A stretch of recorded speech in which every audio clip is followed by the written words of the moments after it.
Yes, good morning, dear students. Welcome to your SST period. In the previous part, we have read about the English education.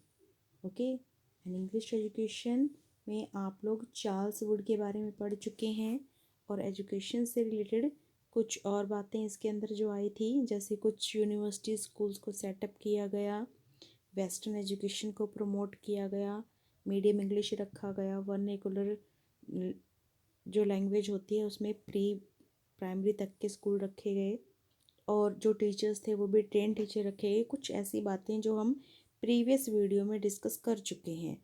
तो हम देख चुके हैं कि अब इंडिया में जो एक प्रीवियस एजुकेशन चल रही थी, जो पुरानी गुरुकुल में एजुकेशन चलती थी जिसमें सिर्फ लड़के ही बैठ के एजुकेशन ले सकते थे, लड़कियों को कोई राइट नहीं था। तो अब वो पूरी एजुकेशन चेंज हो चुकी थी। अब सिर्फ गुरु ही शिक्षा नहीं देते थे बल्कि कोई भी ट्रेंड पर्सन एजुकेशन दे सकता था। जो पहले जो टीचर थे वो अपनी फ्रीडम से कोई भी एजुकेशन दे सकते थे बच्चों को, लेकिन अब जो उनकी फ्रीडम थी वो लॉस्ट हो गई। क्यों? क्योंकि अब वो सिर्फ वही टीच कर सकते थे जो टेक्स्ट बुक में लिखा हुआ था, तो टेक्स्ट बुक के सिलेबस को ही पढ़ाया जाता था। ये हम ऑलरेडी पढ़ चुके हैं प्रीवियस पार्ट में। Now today we are going to start our lesson from the topic Indian reformers. So before going to start this topic, dear student, first of all write down today's date, that is 23rd of December. Okay let's start. अब देखो जो education I है western education, इसके साथ हमारी Indian की जो education थी, जो पुराना सिस्टम था एजुकेशन का, वो पूरी तरह से लॉस्ट हो गया। हमारी अपनी शिक्षा भी, शिक्षा के तरीके भी, वो गुरु भी और वो सब जो कुछ नियम बनाए थे वो सारे लॉस्ट हो गए। तो जो इंडियन रिफॉर्मर्स आए, यानी कि वो लोग जो इंडियन एजुकेशन में कुछ सुधार चाहते थे, ठीक है। अब देखते हैं कि उन्होंने इसके लिए क्या किया। With the introduction of western education the Indian culture was दस नेग्लेक्टेड। अभी अभी हम बात कर चुके हैं उसके बारे में कि जैसे वेस्टर्न एजुकेशन आई तो इंडियन कल्चर जो था वो पूरी तरह से नेग्लेक्टेड कर दिया, या उसको बिल्कुल ही इग्नोर कर दिया। The students lost touch with their culture. तो अब जो स्टूडेंट्स थे वो अपने कल्चर के टच को लॉस्ट कर चुके थे, क्योंकि उनके कल्चर से रिलेटेड बातें तो पढ़ाई ही नहीं जाती थी ना। अब टोटली हम क्या पढ़ रहे थे? वेस्टर्न कल्चर पढ़ रहे थे, अंग्रेजों के कल्चर को पढ़ रहे थे। The Indian intelligentsia also started questioning the new system of education. तो इंडियन इंटेलिजेंसिया यानी कि इंडिया के वो लोग जो एजुकेशन से जुड़े हुए थे, या जिनको हम बुद्धिमान लोग कह सकते हैं, या फिर जो गुरु की श्रेणी में आते थे, ठीक है, जो अच्छे ट्रेंड पर्सन थे, तो उन्होंने इसके लिए क्वेश्चनिंग करनी स्टार्ट कर दी कि इंडिया में जो एजुकेशन का नया सिस्टम है वो कैसा है और कैसा होना चाहिए। They advocated for more importance to Indian culture and also contributed to the growth of nationalism among the people। तो डियर स्टूडेंट्स, जो लोग थे इंडिया के इंटेलिजेंसिया लोग थे जो एजुकेशन की तरफ ध्यान दे रहे थे, तो सबसे पहले उन्होंने इंडियन कल्चर को ज़्यादा इम्पोर्टेंस दी और उन्होंने लोगों के बीच में नेशनलिज्म की फीलिंग्स को, उनकी ग्रोथ को ज़्यादा बढ़ाया। यानी कि एजुकेशन के माध्यम से लोगों को भक्ति की भावनाएं भी सिखाई और इंडियन कल्चर को भी ज़्यादा इम्पोर्टेंस देने की बात कही। तो देखिए उनमें से कौन कौन थे। राजा Ram Mohan Roy supported Western education and established the Hindu College in Calcutta in 1817 with David Hare। लेकिन कुछ लोग वो भी थे जो वेस्टर्न एजुकेशन की फेवर में भी थे, जैसे राजा राम मोहन रॉय। उनको हमारी एजुकेशन में बहुत सारी कमियां नज़र आई। सबसे पहले तो ये एजुकेशन सबके लिए थी ही नहीं, हमारी इंडियन एजुकेशन, क्योंकि गुरुकुल में पढ़ाया जाता था, वेदों की शिक्षा दी जाती थी, ठीक है। गुरु अपनी मर्जी से सिखाया करता था, सिर्फ लड़कों को सीखने का हक था, है ना। और जो लोअर कास्ट के लोग थे उनको भी शिक्षा नहीं दी जा सकती थी। तो ऐसी बहुत सारी कमियां थी जिसकी वजह से हमारी एजुकेशन को यहाँ के एजुकेशनिस्ट जो थे वो लाइक नहीं करते थे। उनमें से एक थे राजा राम मोहन रॉय। तो वो ये भी वेस्टर्न एजुकेशन को सपोर्ट करते थे कि जैसे टेक्स्ट बुक से ट्रेन टीचर पढ़ाते हैं ऐसे इंडिया में एजुकेशन होनी चाहिए। तो इसीलिए इन्होंने डेविड हेयर की हेल्प से हिंदू कॉलेज कलकत्ता में 1817 में ओपन करवाया। ही also set up the Vedanta college which imparted both Indian and western learning. तो डियर स्टूडेंट्स, राजा राम मोहन रॉय ने वेदांता कॉलेज भी सेटअप करवाया जो कि इंडियन और वेस्टर्न दोनों तरह की एजुकेशन को देते थे। मतलब बात आ गई ना कि इंडियन कल्चर को भी इम्पोर्टेंस दी जाती थी, लेकिन इंडियन कल्चर के साथ साथ वो नेशनलिज्म भी प्रोवाइड करवा रहे थे। तो यहाँ पे इंडियन कल्चर और वेस्टर्न लर्निंग में तो वैसी आज़ादी से भरी हुई बातें, नेशनलिज्म से भरी हुई बातें थी, तो इसीलिए दोनों को प्रोवाइड करवाया जाने लगा। कहाँ? Vedanta college. Next one, the Ishwar Chandra Vidyasagar was another reformer who supported women's education। तो देखो अब एजुकेशन का सिस्टम तो यहाँ चेंज हुआ, किसकी हेल्प से? राजा राम मोहन रॉय की हेल्प से। अब उसके अंदर कुछ और भी कमियाँ थी कि वो एजुकेशन सबके लिए नहीं थी, खासतौर पे लेडीज़ को तो हक ही नहीं था एजुकेशन लेने का। तो एक और रिफॉर्मर थे हमारे इंडिया के जिनका नाम था ईश्वर चंद्र विद्यासागर। तो उन्होंने विमेन की एजुकेशन को सपोर्ट किया। He introduced new methods of teaching while he was the principal of Sanskrit college. तो जब वो संस्कृत कॉलेज में प्रिंसिपल की पोस्ट पर थे तो उन्होंने टीचिंग के बहुत सारे नए मेथड सिखाए, नए तरीके सिखाए पढ़ाने के। So let's see, these are the pics of Raja Ram Mohan Roy and this is Ishwar Chandra Vidyasagar. तो ये हमारे इंडियन सोशल रिफॉर्मर्स हुए हैं। इसके अलावा देखिए कौन कौन से थे। Annie Besant founded the theosophical society which also established schools for both boys and girls. तो डियर स्टूडेंट्स, इनके अलावा यहाँ पे नाम आता है एक लेडीज़ का जो रिफॉर्मर थी। उन्होंने, एनी बेसेंट ने, उन्होंने एक थियोसॉफिकल सोसाइटी फाउंड की, मतलब एक संस्था चलाई जिसका नाम थियोसॉफिकल सोसाइटी था। और उसकी मदद से उसने क्या किया? स्कूल ओपन किए जहाँ पे गर्ल्स और बॉयज़ दोनों इकट्ठी शिक्षा ले सकते थे। Banaras Hindu university central high school was also set up under her initiative। यहाँ तक कि बनारस हिंदू यूनिवर्सिटी जो नाम था सेंट्रल हाई स्कूल का, बनारस हिंदू यूनिवर्सिटी जो था वो भी उसी की इनिशिएटिव यानी कि उसी के कोशिशों की वजह से खुल पाया था। Next one is Dayanand. Yes, she is the Annie Bassett and he is Dayanand Saraswati. Okay. So Dayanand Saraswati founded the Arya Samaj which also instituted Dayanand Anglo-Vedic School and colleges।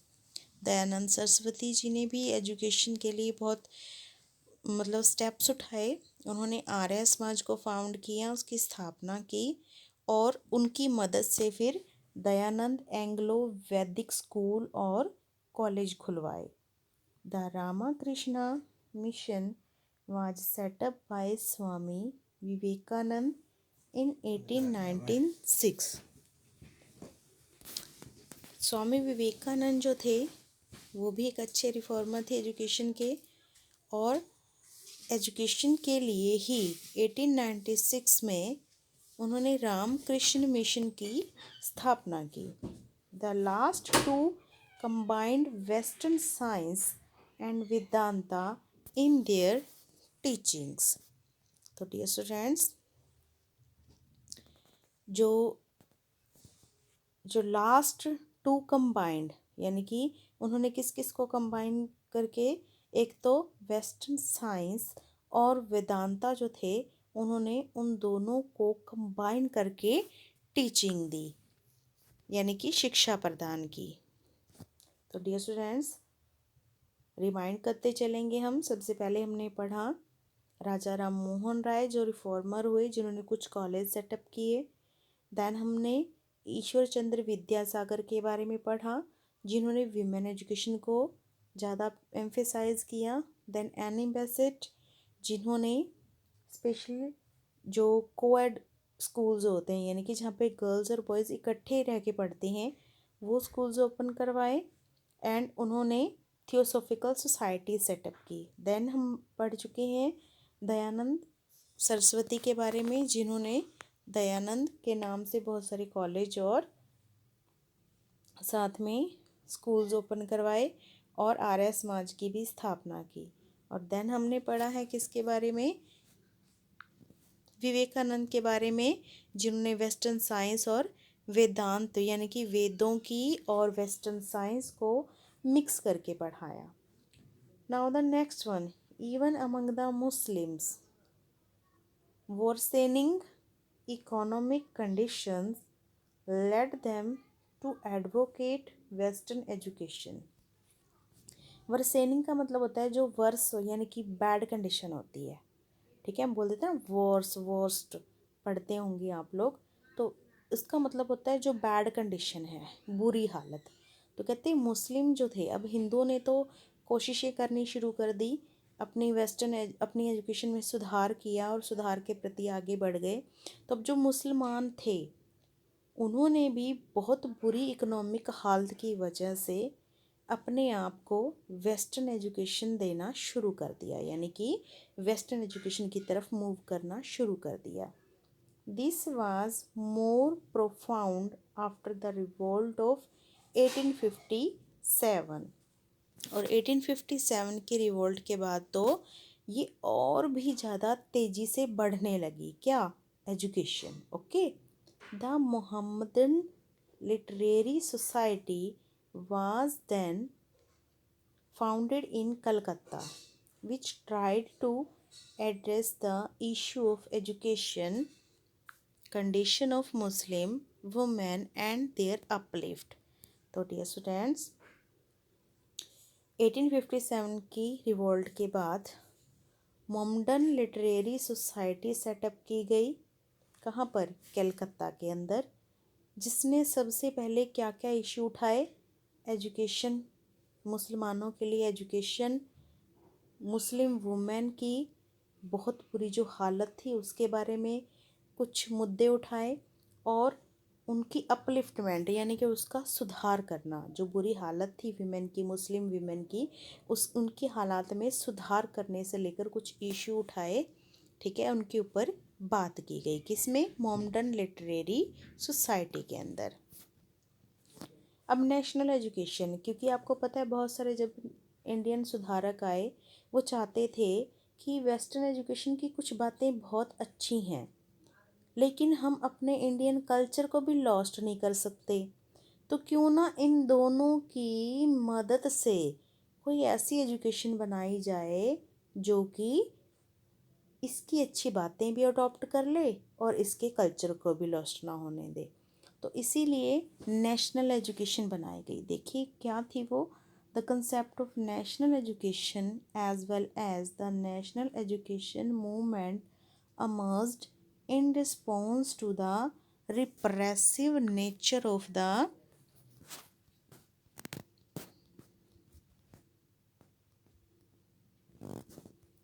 colonial administration। तो dear students, उस वक्त जो repressive nature था, ठीक है, यानी कि जो बहुत बुरी हालत कर रखी थी अंग्रेज़ों ने हमारी, वो हर चीज़ जो थे मार पीट के हमसे और ज़बरदस्ती से करवाते थे और हमारे साथ बहुत बड़ा एक डिस्क्रिमिनेशन भेदभाव करते थे।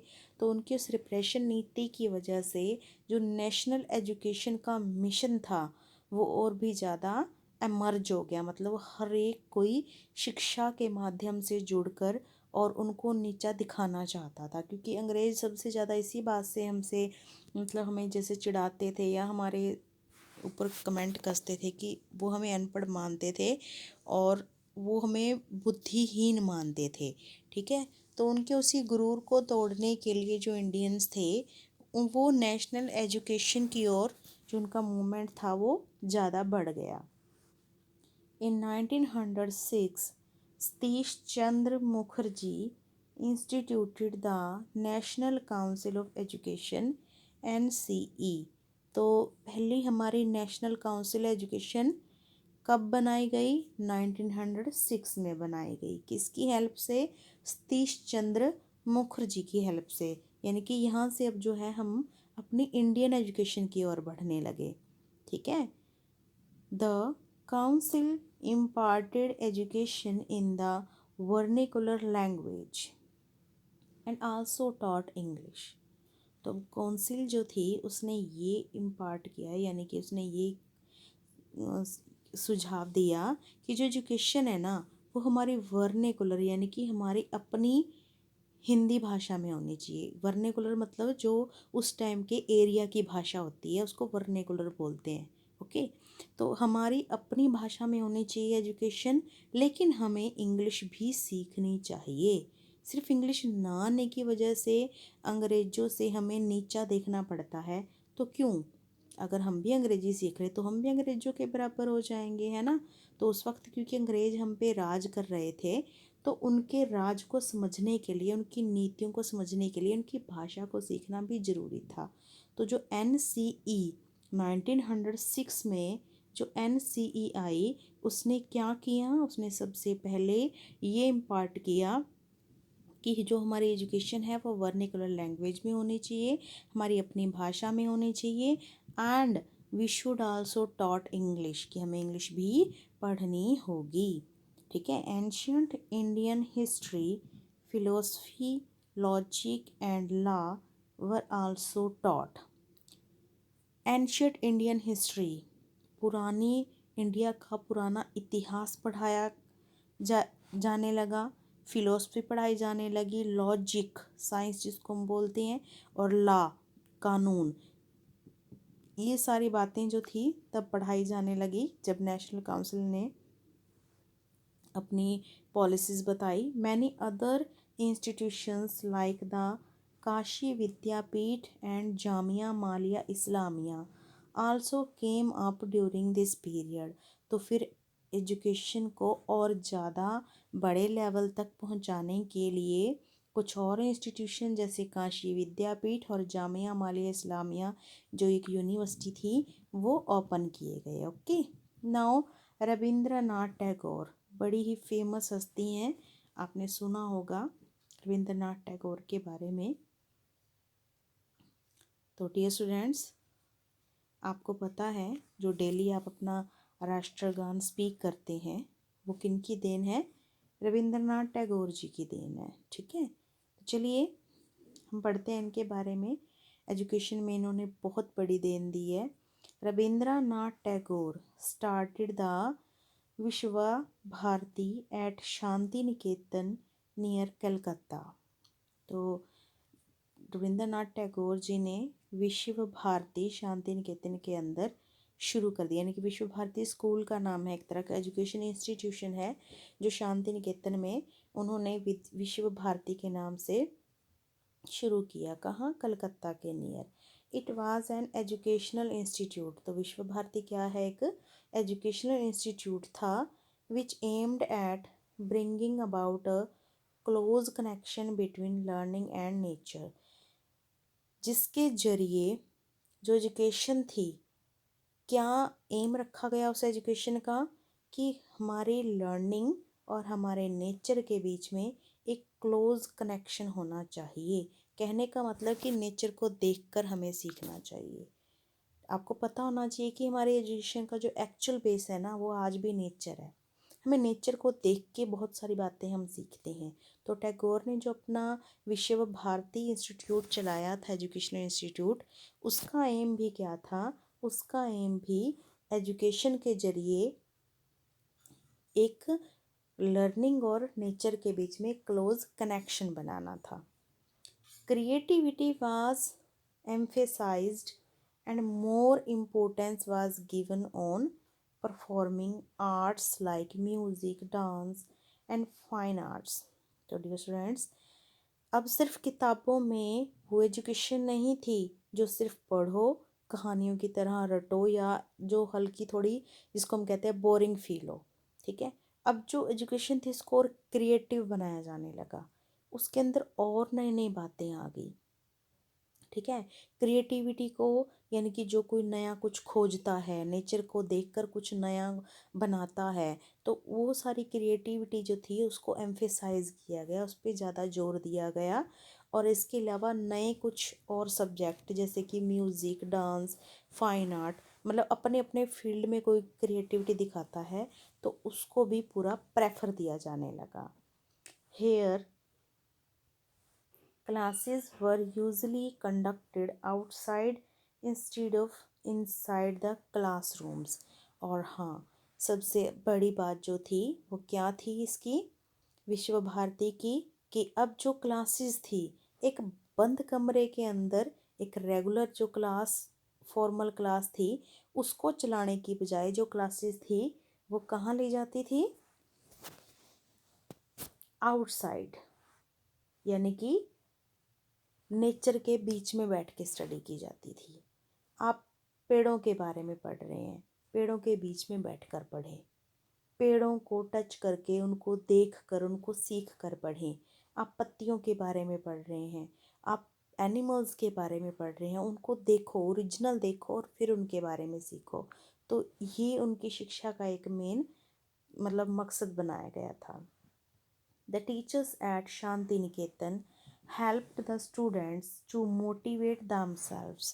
और जो मतलब टीचर्स थे शांति निकेतन में, उन्होंने स्टूडेंट्स को और ज़्यादा मोटिवेट करने में हेल्प की, उनको मोटिवेट किया कि वो अपने जिस जिस फील्ड में इंटेलिजेंट हैं वो अपने उसी सी फील्ड में उसी कला को और निखारें।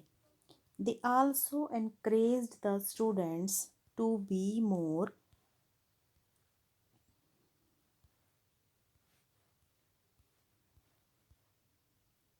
इनक्विजिटिव्स। तो डियर स्टूडेंट्स, जो शांति निकेतन के टीचर थे उन्होंने स्टूडेंट्स को और भी ज़्यादा इनक्विजिटिव्स, यानी कि और भी ज़्यादा स्टडी के लिए, एक तरह से आप ये कह सकते हैं कि और भी ज़्यादा उनको स्टडी के प्रति इच्छुक बना दिया। ठीक है, और भी ज़्यादा उनके अंदर जिज्ञासा को बढ़ा दिया। तो कुछ बातें हैं जो पीछे भी थी, यहाँ भी दी हुई हैं। लीडर स्पीक, रविंद्रनाथ टैगोर के विचार दिए हुए हैं। क्या लिखा उन्होंने? I have loved India and so to serve her, not because of her geographical magnitude, not because of her great past, but because of my faith in her today and my belief that she will stand for truth and freedom and the higher things of life। तो रविंद्रनाथ टैगोर जी ने क्या कहा था कि मैं अपने India को बहुत प्यार करता हूँ, और उसे प्यार करने की एक वजह ये नहीं है कि उसकी जोग्राफिकली कंडीशन अच्छी है या फिर उसका पास्ट बहुत ही महान है, बल्कि मैं इसीलिए उससे प्यार करता हूँ क्योंकि मुझे उसके आज में विश्वास है और मैं उम्मीद करता हूँ कि जिसका आने वाला कल होगा वो भी सच्चाई पर और आज़ादी पर बेस होगा। ठीक है, और वो अपनी जो लाइफ में मतलब बहुत ज़्यादा तरक्की करेगा। तो उन्होंने इंडिया के बारे में ऐसे अपने विचार दिए थे। तो उनकी जो एक मोटिवेशनल विचार थे ना, इन्होंने ही स्टूडेंट्स को बहुत आगे बढ़ने के लिए मोटिवेट किया, एक आदर्श दिखाया। ठीक है, एक रास्ता दिखाया और स्टूडेंट्स के अंदर पूरा जोश भरा। Some famous students of the institution are Satyajit Ray, the renowned film maker, and Amartya Sen, the economist who was awarded the Nobel Prize. तो डियर स्टूडेंट्स, उसी विश्व भारती इंस्टीट्यूट के कुछ फेमस स्टूडेंट्स बताए गए हैं। उनमें से एक था सत्यजीत रे, जो कौन हुआ है, बहुत ही फेमस फिल्म मेकर हुआ है, जिसको हम बोलते हैं ना फिल्म बनाने वाला जो निर्देशक होता है, ठीक है वो। तो सत्यजीत रे जो है एक अच्छे फिल्म मेकर रह चुके हैं।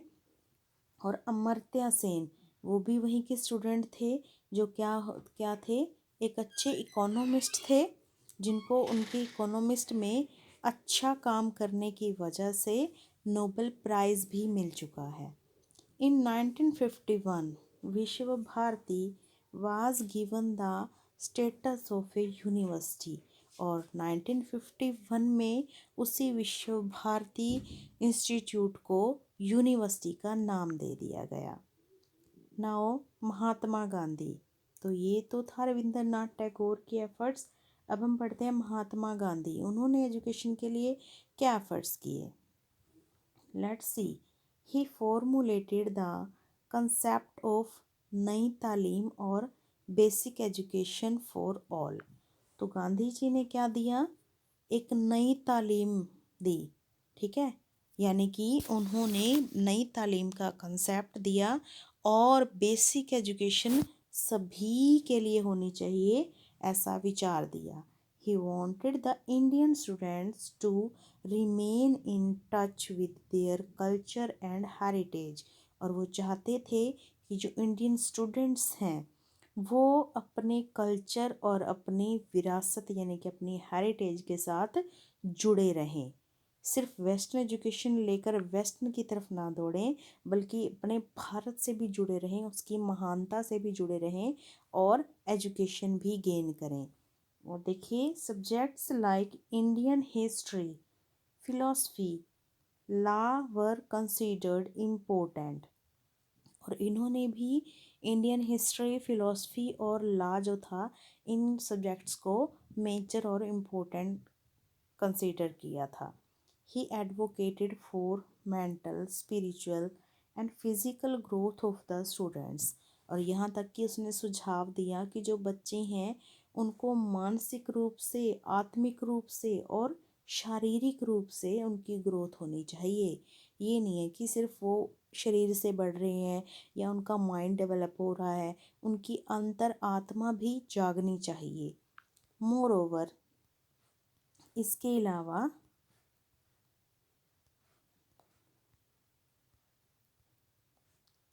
handicrafts like spinning, weaving, pottery, etc. were to be taught so as to maintain self-supporting schools. उन्होंने ये भी कहा कि स्कूलिंग एजुकेशन के साथ साथ जो एजुकेशन है वो ऐसी होनी चाहिए जो भविष्य में उनको रोजगार दिलवाए, ठीक है।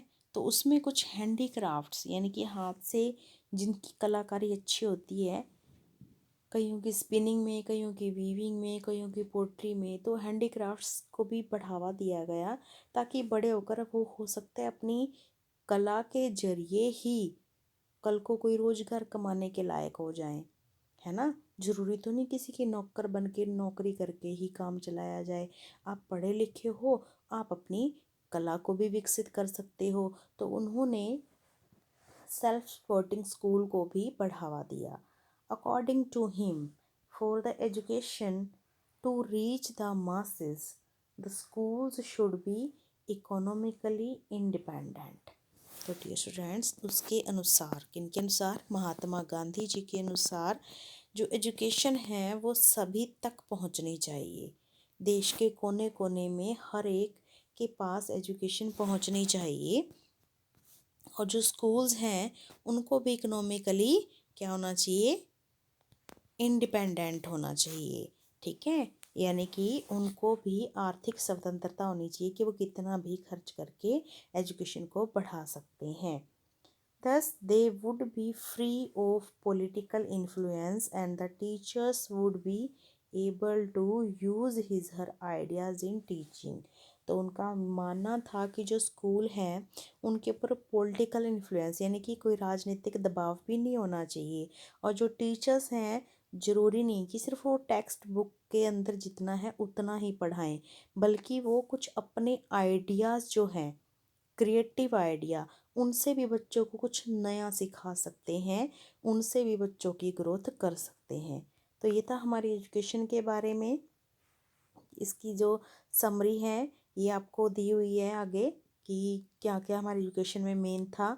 जो स्टार्टिंग एजुकेशन थी वो पाठशाला और मदरसा की थी, और फिर कलकत्ता मदरसा जो था वो मुस्लिम लॉज के अकॉर्डिंग टीच करने के लिए 1718 में सेटअप हुआ।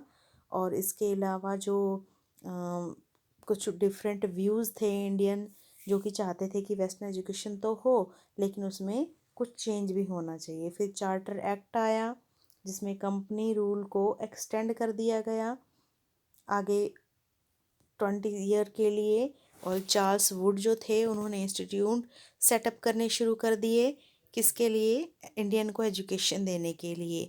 और वेस्टर्न एजुकेशन से ही हमारा जो इंडियन कल्चर था वो नेगलेक्ट होने लग गया। तो जो इंडियन एजुकेशनिस्ट थे वो भी इंडियन एजुकेशन के बारे में सोचने लगे।